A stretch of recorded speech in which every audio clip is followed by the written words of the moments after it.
जय जौहर दोस्तों। आज हम बात करेंगे मध्य प्रदेश में बिरसा मुंडा जी की जयंती के दिन 15 नवंबर सन 2022 को पेशा अधिनियम लागू किया गया। मध्य प्रदेश में पेशा अधिनियम लागू होते ही ग्राम सभा को कई अधिकार दे दिए गए हैं।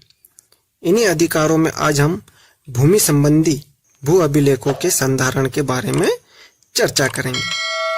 तो चलिए दोस्तों, वीडियो को हम शुरू करते हैं। इसमें पहला पॉइंट है, पटवारी एवं बिडगार्ड विभाग के वित्तीय वर्ष के प्रारंभ के प्रथम सप्ताह में वर्ष में एक बार ग्राम सभा को ग्राम की सीमा के भीतर आने वाले अद्यतन राजस्व और वन अभिलेख अर्थात नक्शा, खसरा, बीवन आदि उपलब्ध करवाएंगे।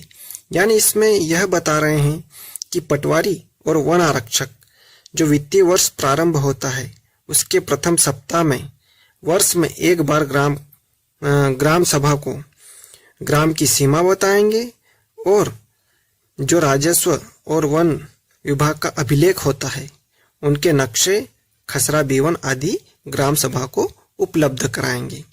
इसी कड़ी में पॉइंट 2, पटवारी ग्राम सभा से प्राप्त निजी भूमि, शासकीय भूमि के अभिलेखों में त्रुटि की अनुशंसा 15 दिवस के अंदर सक्षम राजस्व अधिकारी को या बिडगार्ड को भेजेगा। सक्षम अधिकारी विधिक प्रावधानों के अनुसार 3 माह के भीतर त्रुटि सुधार के प्रकरण का निराकरण करेगा और पटवारी के माध्यम से ग्राम सभा को सूचित करेगा।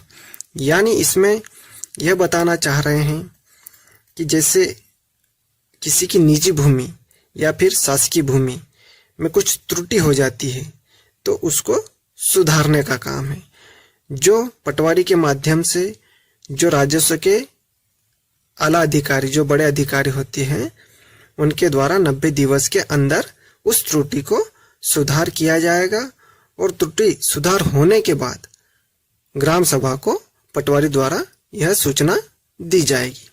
इसी कड़ी में तीसरा पॉइंट है, शासकीय अथवा सामुदायिक भूमि के उपयोग में व्यपवर्तन से पूर्व ग्राम सभा से परामर्श करना होगा। हस्तांतरण, पट्टा, अनुबंध कृषि, बिक्री, गिरवी अथवा अन्य किसी कारण से निजी भूमि स्वामी के परिवर्तित होने की दशा में ग्राम सभा को पूर्व सूचना देना होगा। यानी इसमें जो शासकीय भूमि है उसके मद में परिवर्तन किया जाएगा तो उससे पूर्व अपने को ग्राम सभा को इस बारे में सूचना देना पड़ेगी और सूचना देना तो देना, उससे परामर्श भी लेना पड़ेगा। इसी कड़ी में चौथा पॉइंट है, ग्राम सभा यह सुनिश्चित करेगी कि अनुसूचित जनजाति की कोई भूमि शासकीय कार्य के उपयोग, भू अधिग्रहण, वैध उत्तराधिकार एवं अन्य विधिक प्रावधानों के विपरीत गैर जनजाति व्यक्ति को हस्तांतरित न हो। यानी इसमें ग्राम सभा को यह अधिकार है, मतलब यह अधिकार होगा कि जो अनुसूचित जनजाति की जो भूमि है वह किसी गैर आदिवासी या गैर अनुसूचित जनजाति के व्यक्ति के हाथों में नहीं जाएगी। पांचवा पॉइंट, ग्राम सभा अनुसूचित जनजाति के व्यक्ति की भूमि की नीलामी की दशा में उक्त भूमि को अनुसूचित जनजाति के व्यक्ति को विक्रय करने की पहल करेगी। यानी इसमें यह बता रहे हैं कि जैसे कोई अनुसूचित जनजाति का व्यक्ति अपनी जमीन को बेच रहा है या उसकी जमीन की नीलामी या कुर्की हो रही है तो उसको खरीदने का अधिकार सिर्फ अनुसूचित जनजाति के व्यक्ति को ही रहेगा। इसी कड़ी में छठा पॉइंट है, अनुसूचित जनजाति की ऐसी कोई भूमि जो उत्तराधिकार या अन्य विधिक कारणों के बिना गैर अनुसूचित जनजाति के व्यक्ति को अंतरित की गई हो तो ग्राम सभा ऐसी भूमि को अनुसूचित जनजाति के व्यक्ति अथवा उसके परिवार को वापस अंतरित करने हेतु पहल करेगी। यानी इसमें स्पष्ट यह बता रहे हैं कि ग्राम सभा को यह भी अधिकार है कि जैसे अनुसूचित जनजाति की कोई भूमि है, अगर वह कोई अन्य गैर अनुसूचित जनजाति का व्यक्ति उसे खरीद लेता है या फिर उस पे हक जमा लेता है, तो उसे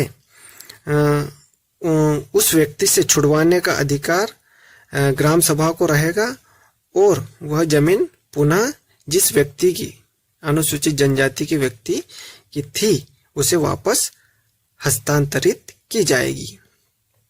इसी कड़ी में 7वां पॉइंट है, यदि ग्राम सभा के मत में कोई भूमि जिस पर की अनुसूचित जनजाति व्यक्ति का अधिकार है का गैर जनजाति व्यक्ति के पक्ष में अंतरण करने के प्रयास हो रहे हो, तो ऐसी कार्रवाई को रोकने की पहल ग्राम सभा कर सकेगी। यानी इसमें भी स्पष्ट यह बता रहे हैं कि जो अनुसूचित जनजाति की जमीन है, अगर वह गैर अनुसूचित जनजाति के व्यक्ति के पक्ष में अंतरित हो रही है, तो उस पर भी ग्राम सभा रोक लगा सकती है। इसी कड़ी में 8वां पॉइंट है, ग्राम सभा भूमि के बंधक रखने से संबंधित मामलों को उसके संज्ञान में आने पर सम्यक प्रक्रिया के अधीन बंधक से निर्मुक्ति की कार्रवाई कर सकेगी। यानी इसमें जो ग्राम सभा को अधिकार दिए गए हैं कि भूमि के बंधक संबंधी मामले जो रहेंगे, उसमें ग्राम सभा जो बंधक रखी गई भूमि है उसको मुक्त कराने का कार्य भी करेगी। तो दोस्तों, यह थी भूमि संबंधी जानकारी जिसमें ग्राम सभा को कई अधिकार दिए गए थे। अगर आपको हमारा यह वीडियो अच्छा लगा हो तो हमारे इस वीडियो को लाइक कीजिए, शेयर कीजिए और हमारे आदिवासी हलचल यूट्यूब चैनल को सब्सक्राइब कीजिए। धन्यवाद। जय जौहर दोस्तों।